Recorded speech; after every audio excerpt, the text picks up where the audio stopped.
pessoal fora dos limites da lei de responsabilidade fiscal.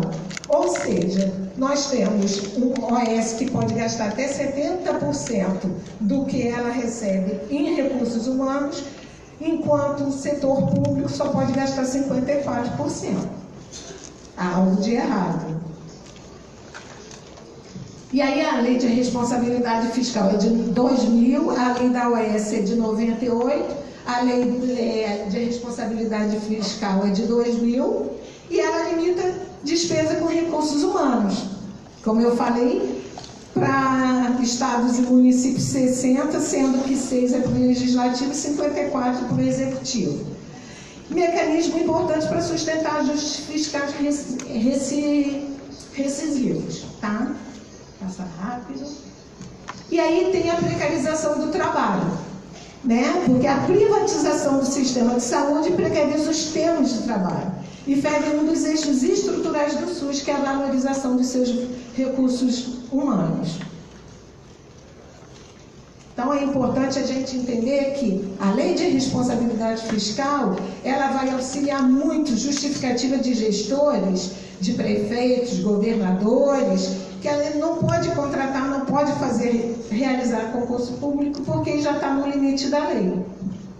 Então compromete a realização de concursos públicos, a flexibilização de vínculos, porque a OS pode contratar de qualquer jeito, então são vínculos precários, e perda dos direitos trabalhistas e previdenciários, visto que essas empresas, às vezes, trabalham com vínculos muito frágeis e, muitas vezes, com a pejotização, né? O profissional ele tem que ter um CNPJ. E o processo de privatização do setor saúde, ele vem muito na questão da demonização do setor público. Eficiência versus ineficiência. A gente vê isso o tempo todo na televisão, todo mundo falando que o Estado tem que ser mínimo porque ele é incompetente. Mas isso foi construído para que o senso comum acreditasse nisso e passasse a apoiar a privatização do sistema. Então, isso é uma questão muito séria, porque a gente vive o tempo todo nesses programas de televisão tipo da Atena, o tempo todo se falando mal do Sistema Único de Saúde e mostrando que a questão privada é muito mais eficiente. Então, a gente viveu essa demonização, a gente vive isso e a gente tem que romper essa lógica.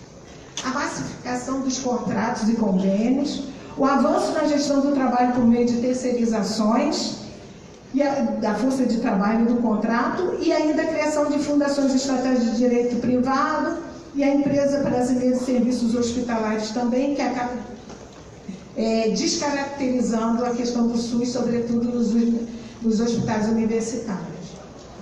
E aí a defesa do SUS. Uma das coisas que a gente tem que realizar para a defesa do SUS é romper um ciclo perverso que é o neoliberalismo com seu Estado mínimo, aí vem a lei de responsabilidade fiscal, que se ampara como ela reduz os seus recursos humanos, então o plano de cargos e salários não é possível, não se pode ampliar o seu quadro pessoal, leva à ineficiência estatal, se contrata OS, a saúde como mercadoria, e nós ficamos nesse ciclo, e nesse ciclo a gente não vai avançar na defesa do SUS.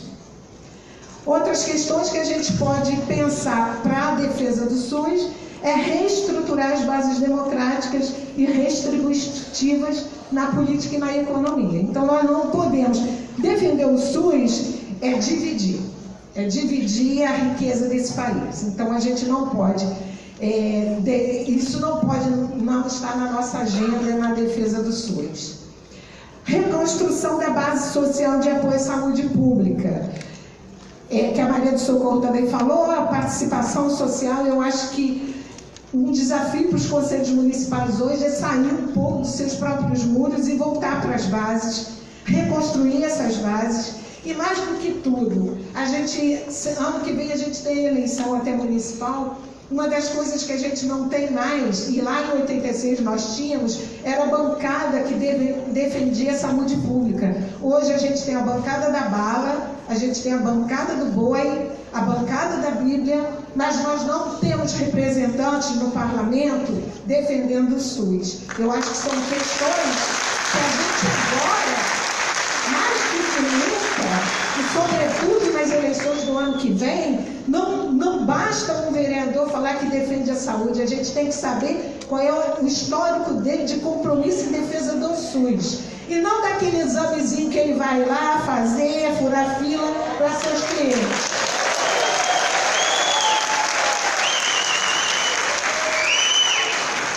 É fundamental isso. Nós temos que cobrar muito mais dos nossos representantes, muito mais do que transferir, porque a gente conhece isso, o município a gente conhece, né? Aquele vereador que fala tudo pela saúde, tudo pela educação. Vamos ver se os caras que falam tudo pela educação estão indo para as ruas hoje defender a educação. Revogação da emenda constitucional 95 de 2016, que é o teto de gasto, que com isso a gente não consegue também avançar na defesa do SUS, porque sem financiamento, sem orçamento, a gente não tem como, sem recurso. E pedir a proposta do Paulo Guedes, que também já avisou que vai embora, se Deus quiser ele vai. E pedir a proposta dele de desvinculação do orçamento da União. Então, para finalizar, é uma frase numa entrevista que eu li da Lúcia Souto. Historicamente, as políticas de bem-estar social no mundo sempre foram fruto de muita luta. Agora estamos novamente em um momento crucial. Então, é lutar pelo SUS, todo mundo junto. Obrigada.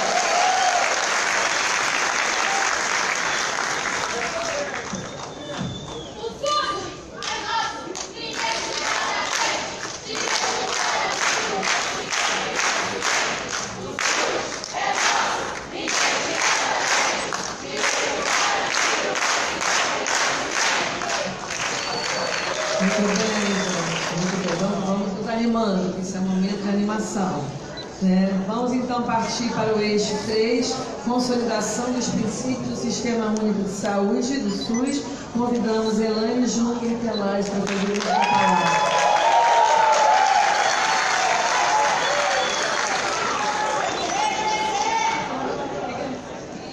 Bom dia a todas e todos, aqueles que estão aqui organizando a esperança, conduzindo tempestades, rompendo os muros da noite, construindo, sem pedir licença, um mundo de liberdade e um mundo em que não aceitamos os cercados do medo. Como já dizia o poeta Pedro Tierra, que lutou por isso, foi preso político, ainda na ditadura. E eu digo isso após as fotos que a Sueli mostrou, lembrando o discurso do Sérgio Arouca na 8ª Conferência Nacional de Saúde, que nos inspira, onde ele dizia, que um dos marcos do conceito ampliado de saúde era o direito a não ter medo e a lutar por não ter medo. Lutar por democracia, lutar por uma moradia que seja um local de proteção contra as intempéries do mundo, a lutar por alimentação, a lutar por educação, pelo descanso remunerado em aposentadoria que querem nos tirar com essa contrarreforma, e a lutar não só por sobreviver, a lutar para ter forças para construir a organização dos trabalhadores em prol do mundo que queremos, livre da desigualdade social, livre da exploração do trabalho, livre de fome, um mundo em que as pessoas não precisem morar na rua, em que as pessoas sejam livres para amar e serem amados, sejam homens, mulheres, de qualquer credo, de qualquer gênero, de qualquer raça, em que os trabalhadores tenham suas demandas inscritas nos marcos da Constituição e do Estado brasileiro. concepção de saúde tão ampliada, o Arouca está nos colocando que lutar por essa saúde e, por consequência, lutar pela consolidação do SUS é lutar por uma outra sociedade. Isso coloca como algo fundamental para a nossa discussão e organização nesta conferência e na 16ª conferência, a compreensão de que a luta pelo SUS é a luta por uma organização de sociedade com igualdade, com liberdade, com emancipação humana e política. Então se trata aqui da gente estabelecer projetos e propostas concretas.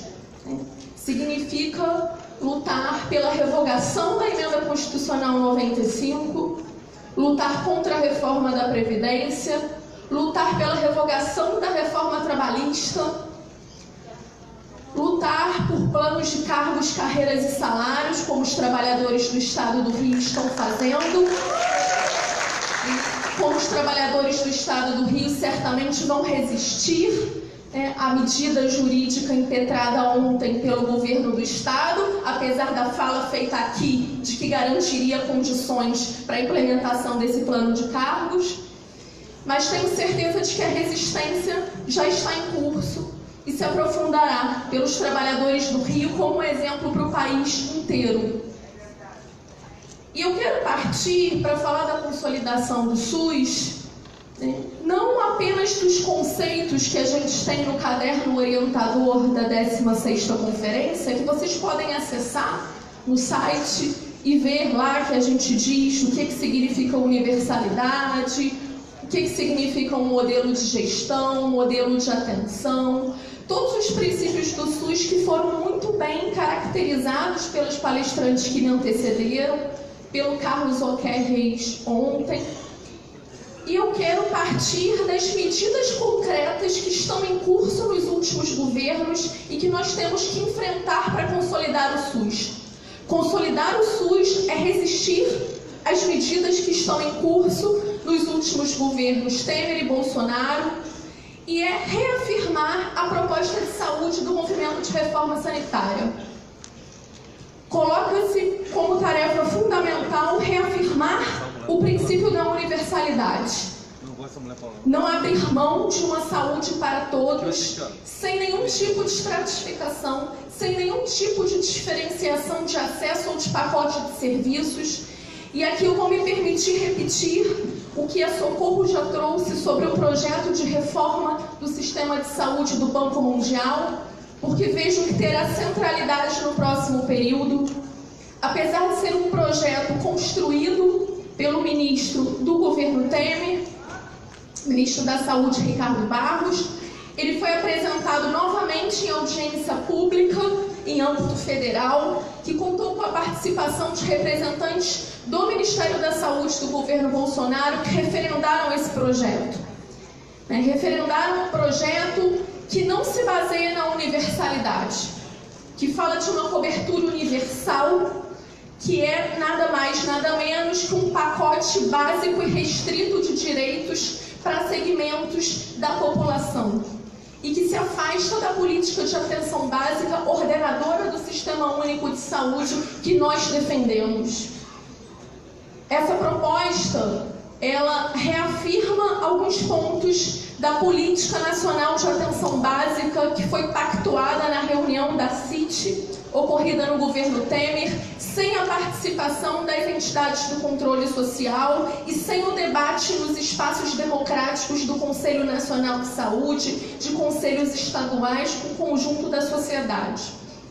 Uma proposta que coloca a redução de agentes comunitários por equipe de saúde da família, que coloca como condições facultativas competências importantes de técnicos de enfermagem, que não menciona a carga horária dedicada à formação dos profissionais, além da carga horária em serviço, e que coloca uma diferenciação de ação em serviços entre o padrão essencial e básico e um padrão ampliado estratégico, colocando aí marcos de seletividade e não de universalidade na política de atenção básica. Então, consolidar o SUS é inscrevermos nos anais desta conferência e da 16ª conferência uma proposta de política nacional de atenção básica que refute essa ideia focalizada e que retome a atenção básica como ordenadora do sistema de saúde e uma política universal que amplia sua cobertura, que valorize a equipe multiprofissional, especialmente os agentes comunitários de saúde tão fundamentais. Consolidar o SUS é também lutarmos para que esse SUS seja algo concreto e não abstrato, 100% estatal. Não apenas financiado pelo Estado, mas executado pelo Estado. Que o Estado cumpra sua responsabilidade, seu dever da provisão, da organização e do planejamento dos serviços de saúde. E que a gente proponha a revogação das leis que colocam organizações sociais, Empresa Brasileira de Serviços Hospitalares, fundações estatais de direito privado ou qualquer arranjo de gestão privatizante que coloque o setor privado com privilégio sobre a organização de ações públicas. Já foi muito bem mencionado pela Sueli, o que ocorre em termos de entidades que se colocam sem fins lucrativos e, ao mesmo tempo, atuam no setor produtivo do complexo industrial da saúde, auferindo ganhos com a gestão de instituições de saúde. Ganhos que sejam indiretos, já que não há limite para a remuneração dos seus diretores, já que há previsão de que sejam investidos recursos no mercado financeiro e diversas outras formas de ganho indireto.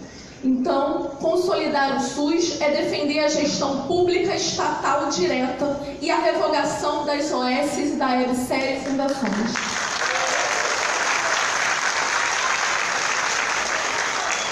Defender o SUS e a sua consolidação, ele é nessa conjuntura, especialmente, defender uma política de saúde mental e de álcool e drogas referenciada na reforma psiquiátrica e na luta antimanicomial. Diante das propostas que já haviam sido feitas no governo Temer e do projeto de lei que foi aprovado há uma ou 2 semanas atrás, que retira a centralidade dos centros de atenção psicossocial, reforça o financiamento privado de comunidades terapêuticas, que nada tem de terapêuticas e muito tem de espaços de violação